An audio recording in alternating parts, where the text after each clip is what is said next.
Asap putih tebal tiba-tiba membumbung keluar dari kantor PLN UIW S2 JB Palembang yang berada di Jalan Kapten Arifai, Ilir Timur 1 Palembang.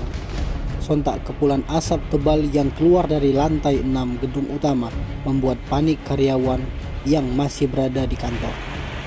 Kepulan asap tersebut berlangsung cukup lama dan sekitar pukul 19.40 waktu Indonesia Barat, kepulan asap sudah tak terlihat lagi di lokasi. Selain itu terpantau listrik di gedung PLN saat ini dalam kondisi padam.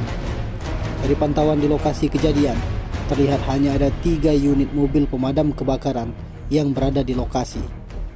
Terlihat petugas pemadam kebakaran tengah berupaya memadamkan kepulan asap yang berada di lantai 6.